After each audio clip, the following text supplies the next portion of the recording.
Secretary, CDF, look, thank you very much for joining us today. Due to global events, we obviously had to change the format a little bit of the Air Power conference to a virtual conference. We really do appreciate your time today. It's a timely discussion as well, and it coincides with the development of the Air Force strategy, which will be released mid-year. And that seeks to recalibrate Air Force thinking so that air and space power is part of the joint force as a tool of national power that's actually constantly operating not just in outright conflict scenarios, but all the time for national influence. And having you here today to provide this insight for us is really important as a marker for Air Force as we seek through our strategy to develop military and air power strategists. So thank you very much.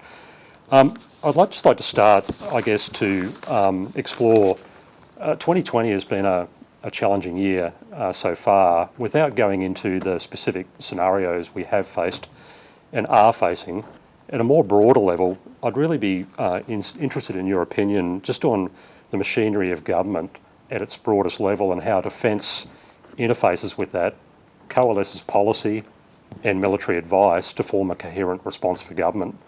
Secretary, perhaps if you could start us off with that question, that'd be appreciated. Well, thank you, and it's great to have the opportunity to contribute to the conference in a different way than what we were anticipating a couple of weeks ago. But I do want to acknowledge the contribution of the Air Force to the whole of government effort and to the ADF's broader contribution to Operation Bushfire Assist.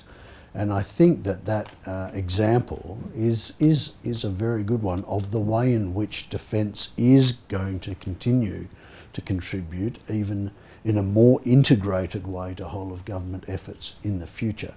Defence has always made a strong contribution with aid to the civil power, with humanitarian and disaster response activities in our region and beyond. But I think the nature of the challenges are going to require an even more integrated and closely aligned involvement of defence with other arms of national power. And in Operation Bushfire Assist, defence was able to plug in very seamlessly to a whole of nation effort that was led by EMA. We were able to contribute to the National Cabinet decision-making process, supporting our ministers in that effort, and not just at the end of the crisis, but right from the beginning, where the CDF and the minister spoke about possible call-out. Defence was able to contribute to planning and then to execution and then to recovery, and we are still involved in the ongoing discussions with Andrew Colvin, who's leading the recovery task force. So Defence's engagement all the way along that spectrum, I think, will only increase in the future.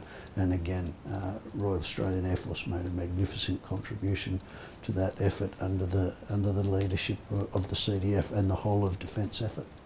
Thank you, Secretary. CDF, I was wondering if maybe you could also comment on, is it the machinery of government, is it the process itself, or is it also the relationships that we form within the process? Thanks, Phil. It's both.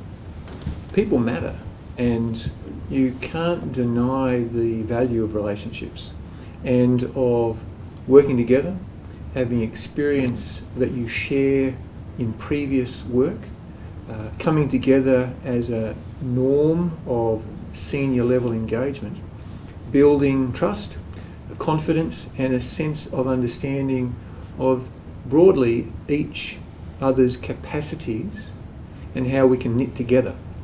The process helps to discipline the effort, but the relationships are utterly vital, and I encourage everyone to build relationships across the community that we call the national security community.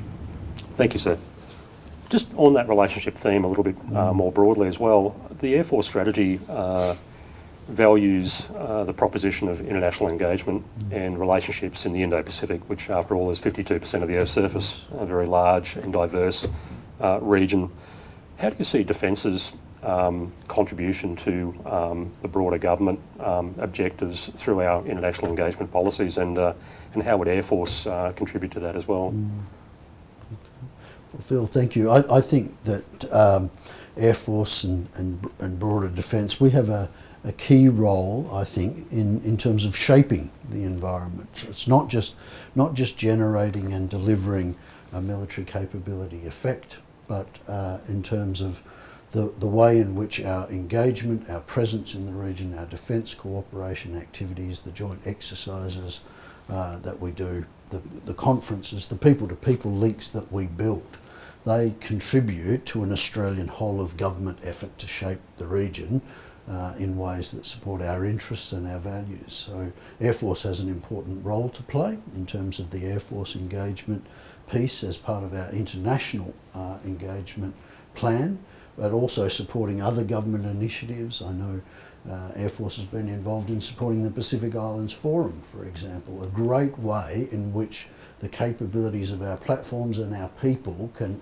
create a positive impression of Australia with regional leaders. So there is a really important role for Air Force to play as part of that defence contribution to a whole of government effort to shape the region. And then of course there are important roles for Air Force to play in terms of the deterrent effect that Australia wishes to be able to deter threats in our region, and also we need to be able to operate in our region. We need to be familiar, we need to have those relationships in the event that we are required to conduct operations, and the ADF is required to, in the event of hostilities, if the ADF is deployed by government to conduct operations, we need to know how to effectively work in our region. So there's a whole range of ways in which Air Force can contribute to that broader defence and whole of government effort in the region.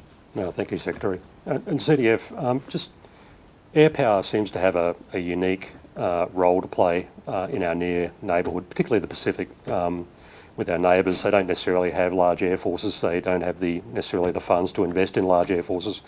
We certainly have seen that through the Pacific Island Forum and other mechanisms. I'd be really interested in your insight into how Air Force contributes in the Pacific, and how we might even do that better as we move forward.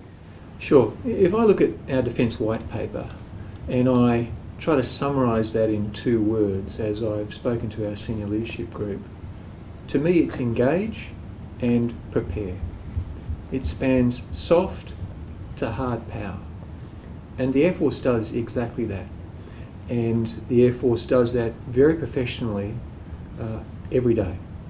In the Pacific, we've seen in humanitarian assistance and disaster relief operations, air power coming to the fore in making a bridge, in connecting, in supplying and supporting, in informing, surveying and engaging. And that kind of work is invaluable to repair, rebuild, assist in the stabilisation of communities that have been so affected, whether it be cyclones, tsunamis, all sorts of disaster events. This is the kind of work that builds a community and builds a sense of identity through shared knowledge, shared awareness and shared commitment to that region. The Pacific Islands community is one such community. We're a partner with others in that region, and by working together, and I like to think of it as building that sense of an air community from an Air Force point of view, that helps to strengthen the region, thinking of itself as a region, working together as a region. This is to the benefit of everybody.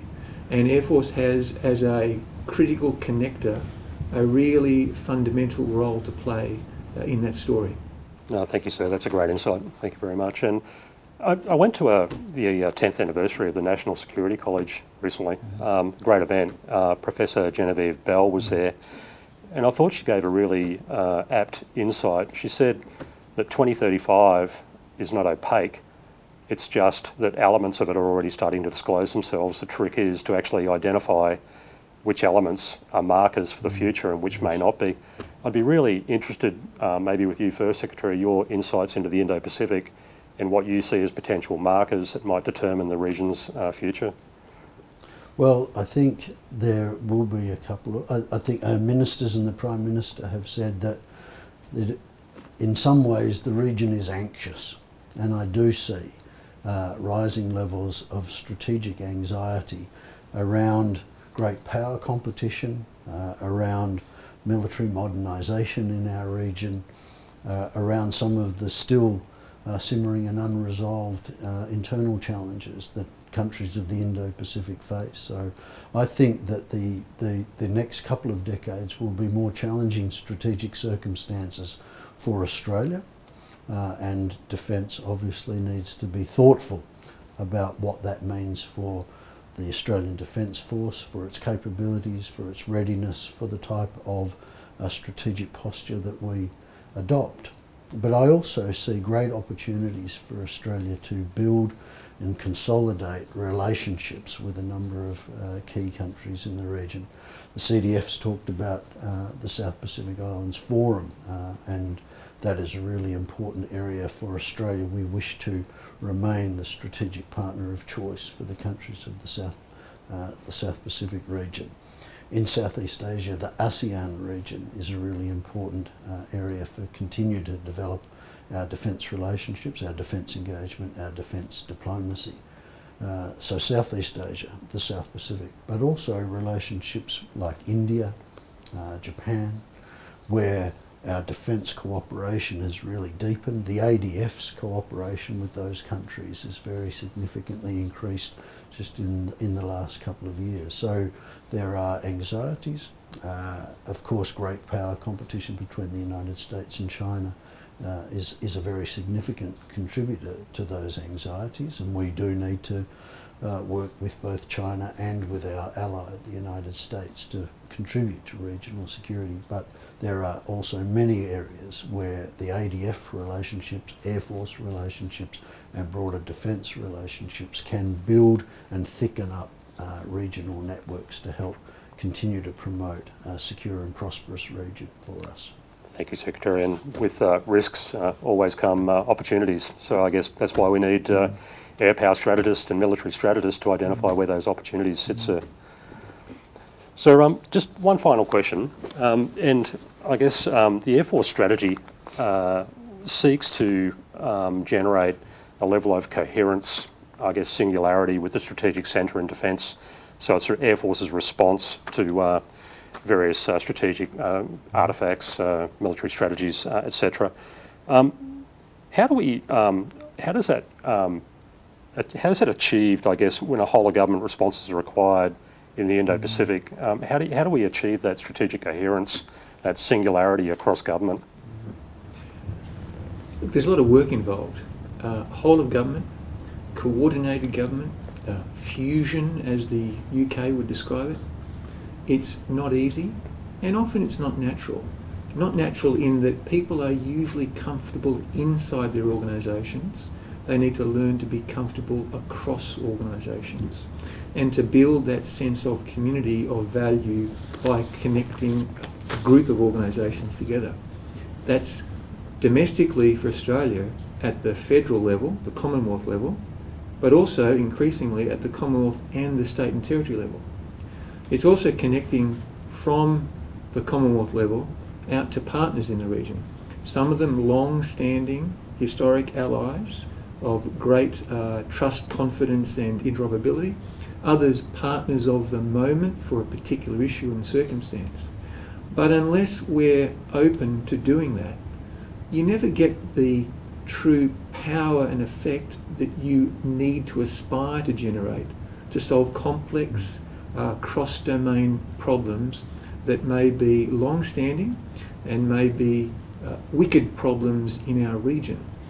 So that's the challenge. I think that whole of government work is work to be worked at. You don't assume it. You don't say it was good last time so it'll be good next time. You keep at it and you build relationships, you build trust, you build knowledge and confidence, and you put a hand out to others offering what you can do to help them, and they do the same to you. You build that web of connections.